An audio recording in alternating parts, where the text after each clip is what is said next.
Let's look at simplifying rational expressions, algebraic fractions. But first, let's think about just regular numerical fractions.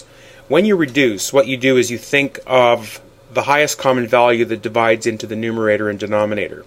So what you're really doing in your head is you're thinking about common factors of the numerator and common factors of the denominator. We don't necessarily show it like that, but we think the fact that 2 is common to numerator and denominator.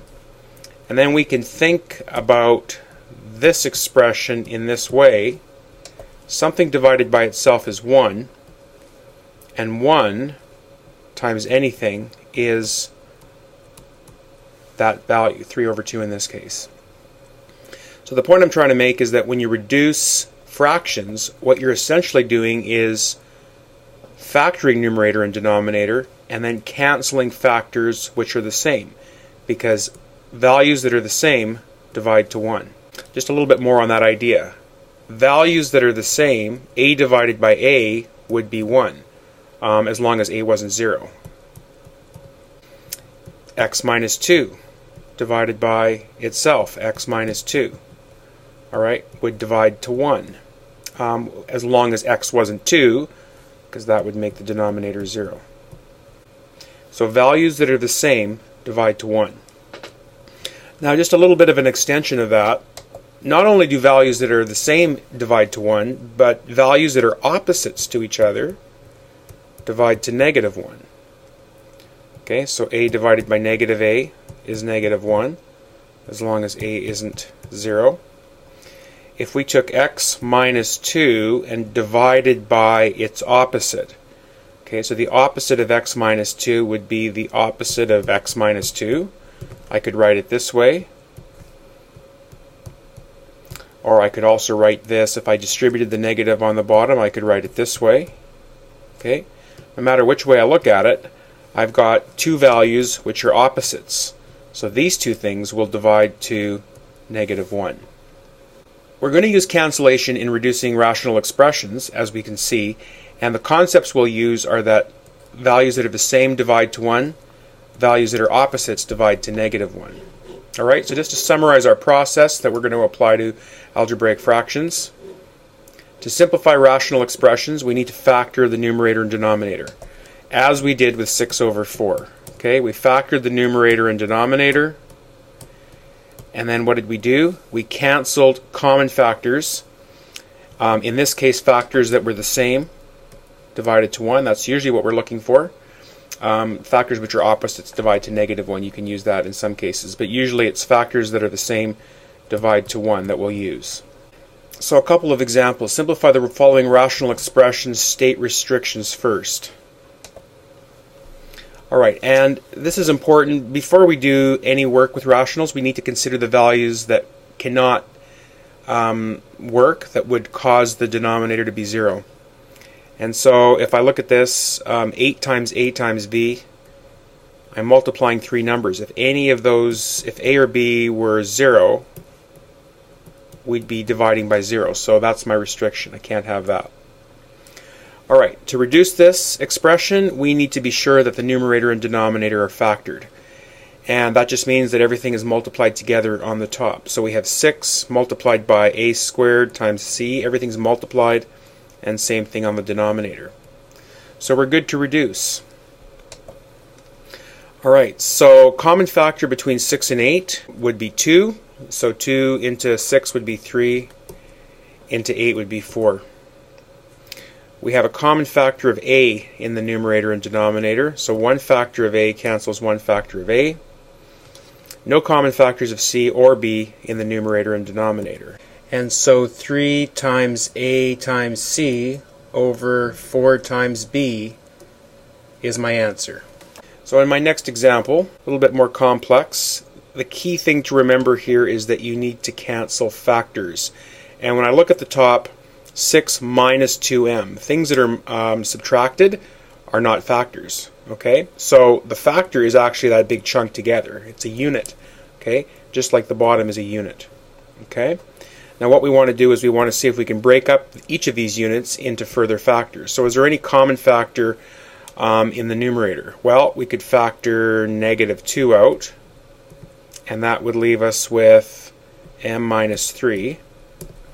Okay, just take a look at that. I've reversed the terms in doing that. Negative 2m plus 6 is what it multiplies back to, which is what I was given. Divided by, in the denominator, I've got a difference of squares, so that's m minus 3 times m plus 3. Okay? Once you've done your factoring, then that's a good time to do your restrictions. What values of m would make this expression 0? Well, m can't be 3, and m can't be negative 3. So those are my restrictions. I do my restrictions before I cancel. Alright, so now we're going to cancel common or opposite factors. In the numerator, I have negative 2 times this bracket. Those are my two factors. And in the denominator, I have this bracket times this bracket. Those are my two factors. Do I have common factors? m minus 3 divided by m minus 3 would be 1.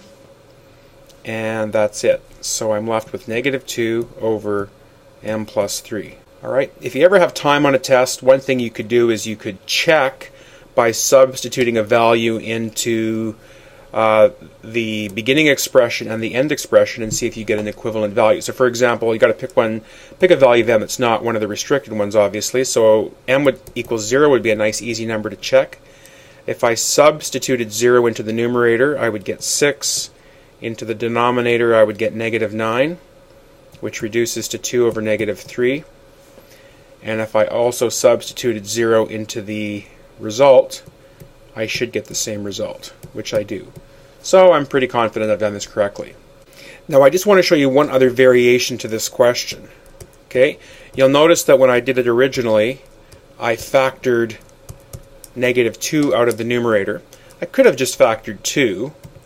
So let me do it this way. 3 minus m divided by m minus 3 times m plus 3.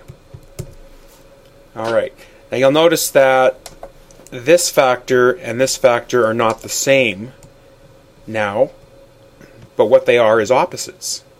Right? 3 and negative m and positive m. So these two factors divide to negative 1. Right? Opposite factors divide to negative 1. So I could put the negative 1 either in the numerator or the denominator, either one. And so if I do it this way, 2 times negative 1 is negative 2 over m plus 3. Another example that's a bit more complex. Now when you look at something like this, it might be tempting to think that you can cancel things like this, okay, or the y squareds, okay? You cannot do that. That will not work, okay? And you can simply, if you don't believe it, simply do that. Plug a value in to the original expression as it was given and to your final expression, and you'll find out that they're different. Okay, remember, we can only cancel factors. Everything needs to be factored in the numerator and denominator before we can cancel. So at the moment, that's one big unit, that's one big unit. Perhaps we can break each of these into individual units through factoring. Alright, so on the numerator, I have a good feeling that we can factor this. Okay, you can factor that however you wish. I like to do it this way. 2y and y, 5 and 2. So this is 4y and 5y. So if there was a negative there, that would work. So I get 2y plus 5, y minus 2. Okay, factor that however you wish. Divided by, this is a simpler trinomial. It's a leading coefficient of 1. So it's y and y. Two numbers multiplied to negative 10 add to 3, 5 and 2. Has to come out to positive 3, so it's positive there, negative there. I finished factoring, now I can do my restrictions. My restrictions are that y cannot be negative 5. So I can't substitute negative 5 into this expression and get a value. And y can't be 2. And now that we're factored, chunk times chunk over chunk times chunk, I can cancel common chunks or opposite chunks. I have two chunks that are the same. Y minus 2 divided by y minus 2 is 1. And 1 times the leftover is the leftover, which is y plus 2y plus 5 over y plus 5. Okay?